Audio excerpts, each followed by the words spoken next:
فأنا ناصح لإخواني بالصدع بالحق تبيض وجوههم. السكوت في مسألة الحزبية يضرها، فاصدع بما تؤمر وأعرض عن المشركين.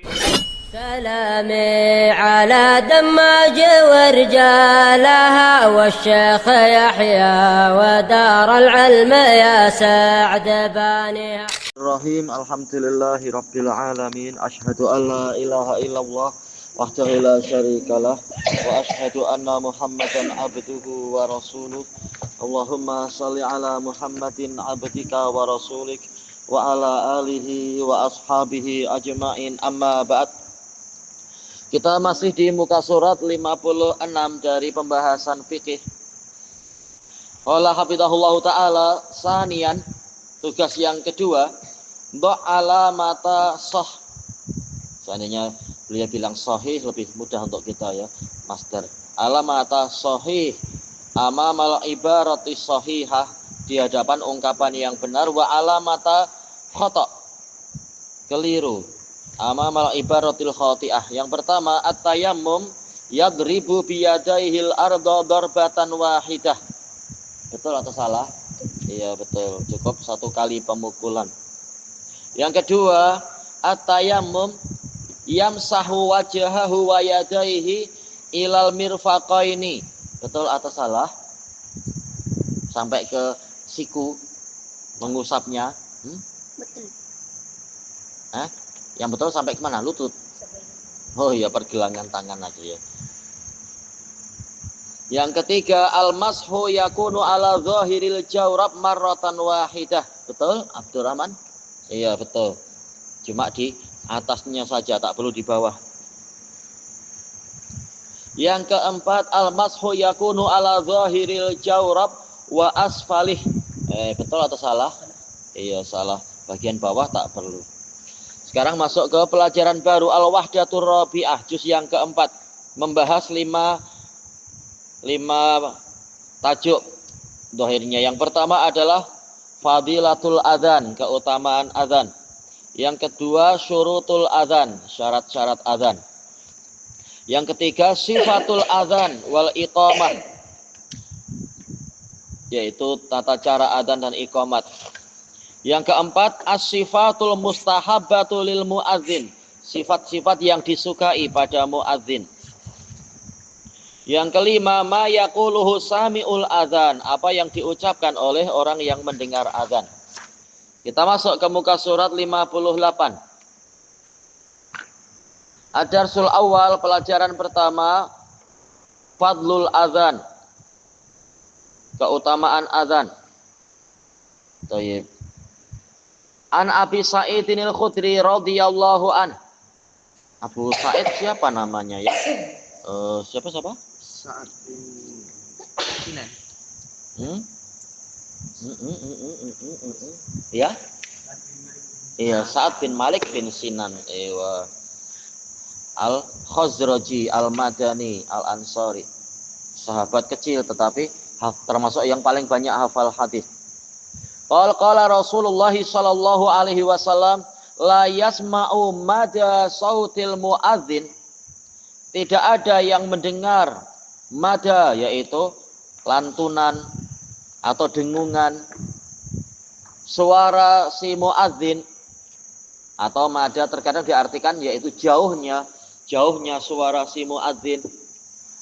Jinnun au insun wala syai', jinnun wala insun wala syai', jin ataupun manusia ataupun benda apapun, illa syahidalahu yaumal qiyamah, kecuali makhluk-makhluk tadi akan menjadi saksi yang menguntungkan dia, bukan syahida alaih tapi syahidalahu, saksi yang menguatkan, mendukung dia pada hari kiamat.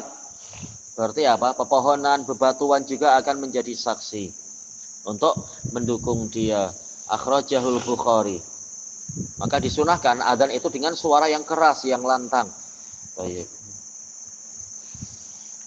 Kemudian wa an Muawiyah radhiyallahu an. Muawiyah bin Abi Sufyan, Abu siapa ya? Abu siapa yang ingat Abu siapa? Abu Yazid. Baik. Qala sami'tu Rasulullah sallallahu alaihi wasallam yaqul. Baik. Yang Yang tadi berarti apa? Dari Bani Umayyah ya, Al-Umawi Al-Qurashi. Yaqul al-muadzinun atawalun nasi a'naqan yaumal qiyamah. Para muadzin adalah orang yang paling panjang lehernya pada hari kiamat. Rawahu akhrajahu Muslim. Ada yang mengatakan paling panjang maksudnya yaitu paling banyak melihat rahmat Allah. Tapi bukan mustahil, dia sesuai dohirnya. Nabi mengatakan panjang ya panjang. Nabi mampu mengatakan untuk mereka paling banyak mendapatkan rahmat Allah. Tapi Nabi tidak mengatakan itu. Mengatakan lehernya paling panjang. Cuma tentunya jangan dibayangkan buruk sangat ya. Macam zirafah atau macam entah apa. Tentunya bukan. Macam dinosaurus kah.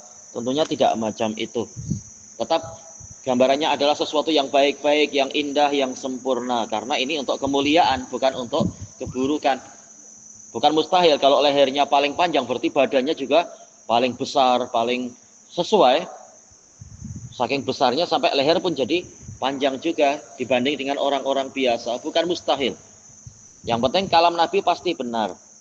Dan ini balasan sesuai dengan jenis amalan. Karena muadzinnya suka menghulurkan lehernya kan untuk lihat fajar, lihat matahari terbenam barangkali, atau lihat yang disesuaikan terkait dengan masalah adzan. Maka di hari kiamat lehernya yang akan dipanjangkan oleh Allah Ta'ala. Kemudian yang berikutnya syurutul adzan. Di sini seakan-akan gabungan ya antara muadzin dengan adzan nantinya.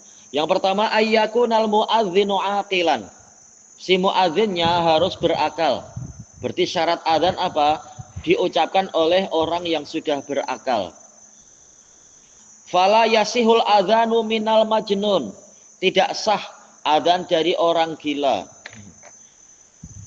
Baik, dulu Syekh Ali Baiti hafizahullah taala cerita di suatu tempat, beliau mengatakan ada terdengar adzan di suatu masjid jam 10 siang. 10 siang berarti sholat apa ya? Sholat pagi. Sholat pagi. Iya. Iya, tapi kenapa sampai ada adzan? Maka satu kampung orang datang ke masjid, sampai kepala desanya pun datang. Bilang, "Hei, kamu orang gila. Bagaimana jam 10 sudah ada adzan?" Maka si muadzinnya malah bilang, waktu zuhur ada adzan, yang datang cuma sedikit, berarti kalian yang gila, kata dia. Ya, sama-sama tidak betul. Intinya kalau yang adzan adalah orang gila, tentunya tidak sah adzannya itu. Tapi gimana kalau dia sekedar orang yang lupa? Ya tidak masalah, namanya lupa, tidak sadar. Ada itu seorang muhadis besar di zaman dulu. Ketika dia mau adzan, tahu-tahu dia mengatakan hadatsana, terus gelak sendiri. Oh, ini bukan hadis lah, ini adzan lah. Saking sibuknya masalah hadis sampai lupa dia adzannya harus bukan itu. Ini sekedar lupa, dimaafkan. Thayyib. Yang kedua, ayyakunal muadzinu zakaron. Muadzinnya itu lelaki. Fala yasihul adzanu minal mar'ah fil masjid. Maka tidak sah adzan dari seorang wanita di masjid. Yaitu adzan yang terpandang untuk orang-orang ikut.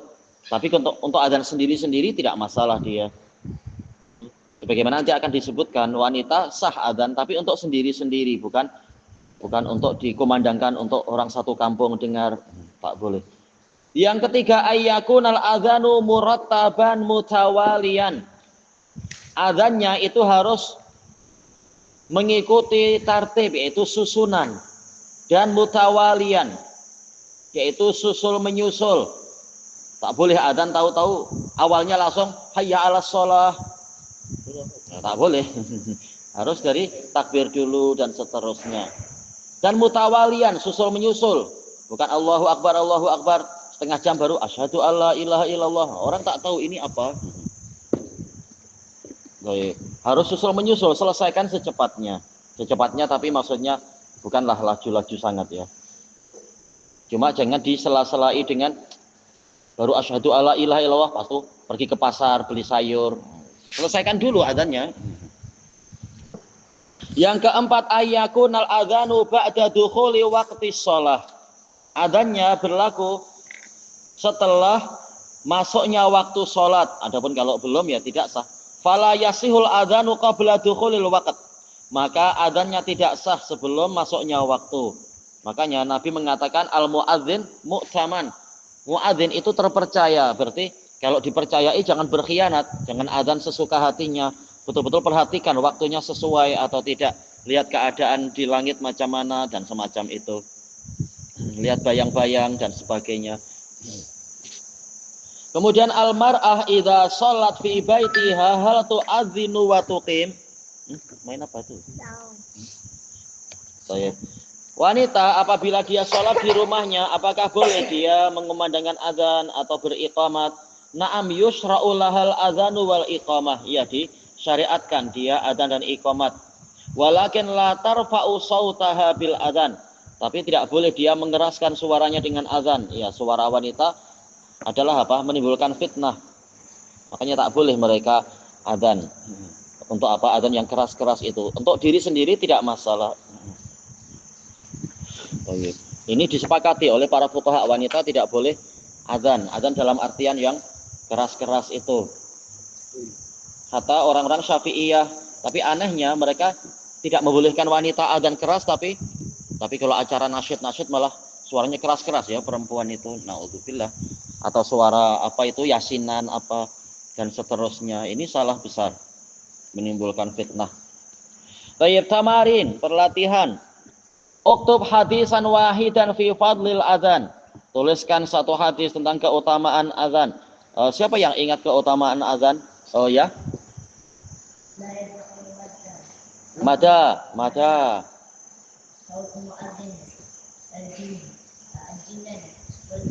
Jinnun. Ada kucing nakal. Tak, nak kencing ke tu? Kalau nak kencing letak di luar.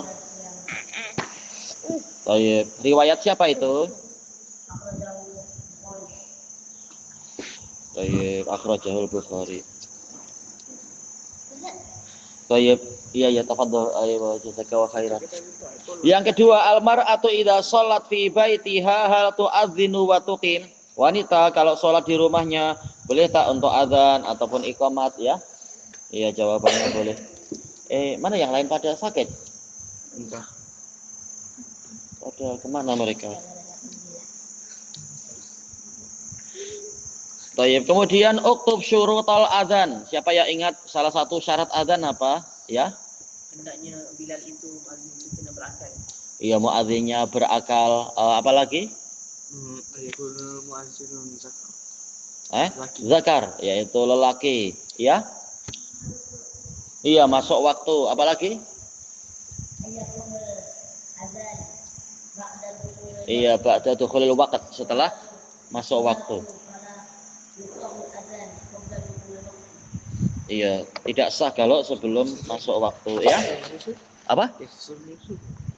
Kenapa tadi? Oh iya masih ada ya. Oh iya masih ada. Apa? Ayakul muazin Murattaban. Iya, adanya harus murattab, ada berurutan dan iya mutawalian, susul menyusul. Muwalah. Mutawalian yaitu muwalah, susul menyusul. Tidak boleh dipisahkan dengan acara lain-lain. Selesaikan azan baru pergi ke apa itu? Acara walimah ke apa? Ya, selesaikan dulu azannya. Terutama yang kadang membingungkan ketika masa-masa Ramadan. Sudah apa istilahnya itu? Sudah masuk waktu maghrib, muadzinnya makan dulu sedap-sedap. Orang pada nunggu mana azannya ini. Nah, tak boleh juga baru Allahu Akbar pas tuh makan pecel dulu lah. Harus selesaikan dulu azannya untuk si muadzinnya. Tapi boleh sekedar minum sebentar aja, itu minum daripada tenggorokannya sakit. Minum cuma sebentar. Baik, sekarang masuk ke muka surat 60. Adar susani sifatul azani wal iqamah. Sifat azan dan iqamat. Sifatul azan yaitu tata caranya, yaitu menyebutkan lafaz-lafaz ini. Disebutkan dalilnya tidak? Sayang yang enggak disebutkan. Hadisnya siapa itu? Ya? Abdullah bin Abdullah bin Zaid. Abdullah bin Zaid bin Abdi Rabbih. Muttafaqun alaih. Terkait dengan apa? Mimpi dia itu. Dan didukung dengan mimpinya Umar. Baik. Hadis ini dibahas sangat bagus oleh para a'immah, disebutkan oleh Al-Qurtubi dan yang lainnya, Ibnu Rajab, tentang indahnya cara memanggil ibadah di dalam Islam. Kalau umat-umat yang lain, sesuatu yang tidak ada zikirnya, meniup trompet atau memukul genderang atau menyalakan api, tak ada zikir sama sekali. Tapi untuk azan di dalam Islam, seruan untuk ibadah itu bagus sekali. Dimulai dengan Allahu Akbar, Allahu Akbar. Isinya adalah mengakui kebesaran Allah Ta'ala. Maka kalau Allah yang paling besar, dia memanggil, kita datang. Bukan malah ada adzan mungkin masih main tenis, masih tak tahu, main yang sia-sia. Atau sekedar kerja, padahal dia tidak sampai wajib. Begitu dengar adzan, tak wajib langsung pergi ke masjid. Tetapi hendaknya segera bersiap-siap agar tidak tertinggal oleh imam. Karena memenuhi panggilan adalah wajib. Hal sami'ta an-nida'a bis-shalah, apakah engkau mendengar panggilan untuk salat? Qala na'am, qala fa'ajib, maka penuhilah dia. Jadi bersiap-siap agar nanti ketika iqamat maka kita sudah ada di situ, tidak tertinggal rakaat pertama dan semacam itu. Kemudian asyhadu alla ilaha illallah. Saya bersaksi bahwasanya tiada sesembahan yang benar kecuali Allah. Maka dia yang paling ditaati. Jangan masih menaati bos untuk berbuat maksiat-maksiat, melanggar waktu sholat dan sebagainya. Dan tidak lagi bergantung kepada makhluk, tapi hanya bergantung pada Allah. Kemudian asyhadu anna Muhammadar Rasulullah. Saya bersaksi bahwasanya Muhammad adalah utusan Allah. Kita tahu asyhadu, syahadah ini mengandungi keyakinan hati, pengakuan lisan, dan pembuktian dengan anggota badan. Seperti yang dijelaskan oleh Imam Ibnu Abil Is Al-Hanafi di dalam Syarah Aqidah Thahawiyah. Jadi harus ada bukti dalam kehidupan sehari-hari. Memang kita mengikuti Nabi Muhammad Sallallahu Alaihi Wasallam. Kemudian yang keempat, hayya 'alas shalah. Marilah menuju kepada salat. Hayya 'alal falah. Marilah menuju kepada keberuntungan atau kebahagiaan. Si falah seringnya adalah al-falah, itu artinya adalah al-fauz bil matlub wan najah minal marhub, yaitu berjaya mendapatkan yang diinginkan dan selamat dari perkara yang ditakutkan. Itu artinya falah. Biasanya kita memanggil keberuntungan. Marilah menuju kepada keberuntungan. Juga tak boleh kita tukar ya. Kadang muadzin mungkin tidak sengaja, bukan falah tapi falah. Pakai hak itu salah. Itu pergi bertani nanti jadinya. Atau pergi ke hutan, nah itu salah jadinya. Kemudian Allahu Akbar, Allahu Akbar. Tidak ada mat di dalam baknya. Bukan akbar, itu salah besar nanti. Karena maknanya adalah semacam tobel genderang. Salah besar artinya nanti. Nah, ditutup dengan kalimat tauhid lagi la ilaha illallah.